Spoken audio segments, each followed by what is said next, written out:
Question number 16, यहाँ पे Mrs के एन मेहरा जिनका एज 67 ईयर है, यानी कि वो सीनियर सिटीज़न है, उनका नेट टैक्स लाइबिलिटी हमको कैलकुलेट करना है 2021 के लिए। पेंशन उनका था 1,31,000, interest on bank time deposit था 60,000 का, dividend receive in unit trust of India था 8,000 का।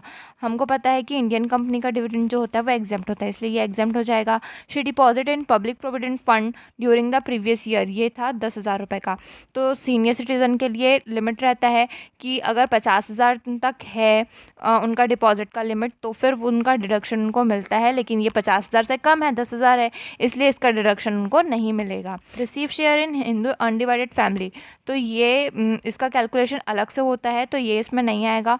फिर एग्जामिनेशन रेम्यूरेशन रिसीव हो रहा है 4,500 का, और इनकम फ्रॉम बिजनेस हो रहा है 5 लाख का, तो इसका कैलकुलेशन होगा।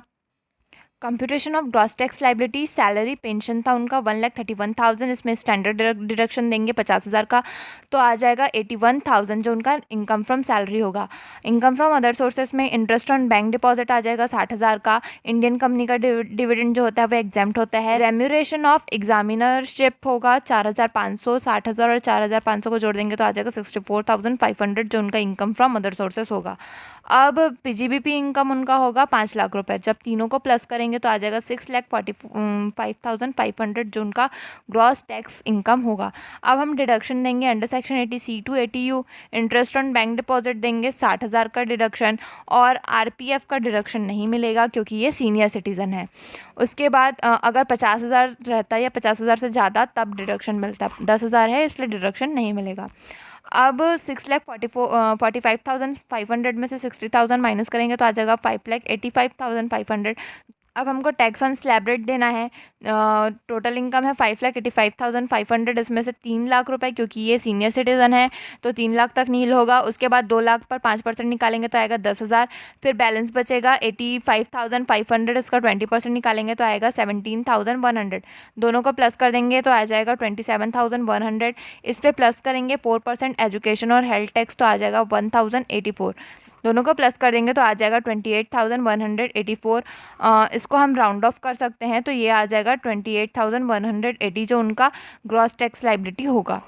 क्वेश्चन नंबर 17, मिस्टर एक्स का इनकम स्टेटमेंट यहाँ पे दिया हुआ है। इनकम फ्रॉम बिजनेस है 5,32,500, और income from commission agency of Indian company है 25,000 रुपये का, और कंपनसेशन रिसीव है टर्मिनेशन ऑफ सेलिंग एजेंसी का 75,000 का। टोटल इनकम उनका दिया हुआ है 6,32,500।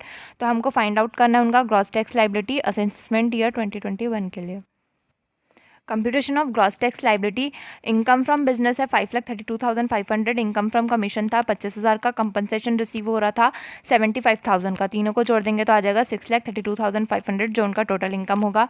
इस पे हम स्लैब रेट से टैक्स देंगे, 2,50,000 तक नील रहेगा। नेक्स्ट 2,50,000 पे 5% निकालेंगे तो आ जाएगा 12,500, और उसके बाद बैलेंस बचेगा 1,32,500 का, इसका 20% निकालेंगे तो आ जाएगा 26,500। इन दोनों को प्लस कर देंगे तो आ जाएगा 39,000। 39,000 का 4% निकालेंगे तो आ जाएगा 1,560 जो उसका एजुकेशन और हेल्थ टैक्स होगा।